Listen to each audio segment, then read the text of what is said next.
Hello my dear students, hope you all are doing great. So ये video IGNOU से जो भी बच्चे एमए इंग्लिश कर रहे हैं उन सारे बच्चों को पूरा एंड तक देखना है, क्योंकि यहाँ पर मैं आपको बताऊंगी कि आप इग्नू एमए इंग्लिश के असाइनमेंट्स को कैसे बना सकते हैं और कहाँ से आपको अपना क्वेश्चन पेपर डाउनलोड करना है, असाइनमेंट को कैसे बनाना है। यहाँ पर हम आपका MEG 001 का असाइनमेंट डिस्कस करने वाले हैं। सो गाइज, सबसे पहले हम बात करेंगे कि आपको असाइनमेंट का जो क्वेश्चन पेपर है वो कहाँ से आपको डाउनलोड करना है। तो क्वेश्चन पेपर को डाउनलोड करने के लिए आपको सिंपल गूगल पे जाना है और लिखना है इग्नू असाइनमेंट्स। ठीक है, जब आप यहाँ पे जाएंगे तो आपको दिखेगा मास्टर्स डिग्री प्रोग्राम। अब क्योंकि जो एमए पॉलिटिकल जो आपका एमए इंग्लिश है, MEG है वो आपका, तो आप MEG पे जाएंगे और यहाँ से आप लोग MEG 01 का जो असाइनमेंट है उसे डाउनलोड कर सकते हैं।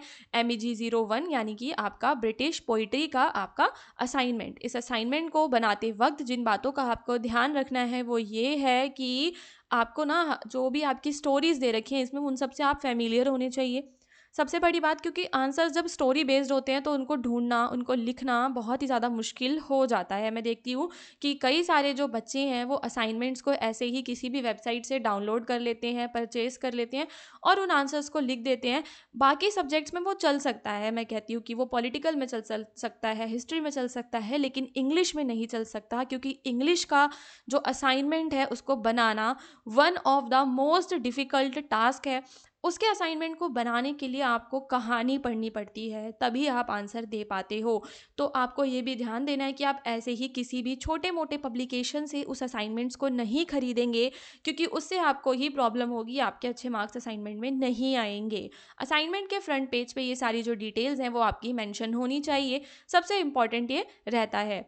अब यहाँ पे आपको डेट दे रखी है, असाइनमेंट सबमिशन की डेट जून वाले बच्चों के लिए 31 मार्च है, और वो बच्चे जिन्होंने अभी एडमिशन लिया है जनवरी में, ठीक है, उनकी क्या है, सितंबर वाली है। ठीक है, ये 2020 इसमें गलत लिखा हुआ है। ये जो असाइनमेंट है मैं आपको बता देती हूँ, ये जुलाई 2024 और जनवरी 2025 के स्टूडेंट्स के लिए रेलेवेंट है।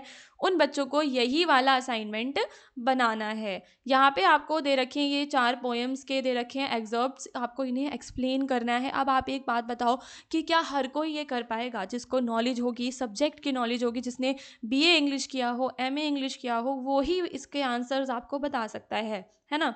फिर बाकी के भी हैं कुछ क्वेश्चंस, इसमें से कोई भी क्वेश्चन आपको डायरेक्टली इंटरनेट पे नहीं मिलेगा, ये बात एकदम पक्की है। अगर मिलेगा तो उसके सही होने के जो चांसेस हैं वो बहुत ही कम है। तो यहाँ पर मैं आपको बताऊंगी, देखो कि असाइनमेंट में आपको सारे क्वेश्चंस के आंसर्स करने हैं और आपका जो हर एक क्वेश्चन है वो 20-20 मार्क्स के हैं, सारे आपको करने हैं। जैसे कि आप यहाँ देख सकते हो, ये आपका फर्स्ट वाला है, ये रहा। ठीक है, ये आपको यहाँ पे दिया हुआ है, इसका जो ये पोयम की लाइंस थी।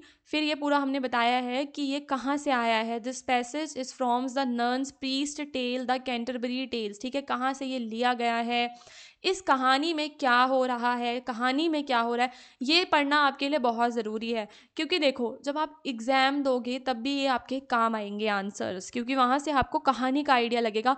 ठीक है, फिर हमने इसकी एक एक लाइन को बहुत ही डिटेल में यहाँ पर एक्सप्लेन किया है, आप लोग मेरी स्क्रीन पे देख सकते हैं। फिर ये क्यों ज़रूरी है ये हमने यहाँ पर बताया है। ठीक है, इस तरीके से फिर आपका दूसरा आंसर है, these lines are from the Alexander Pope famous satirical poem the rape of the lock.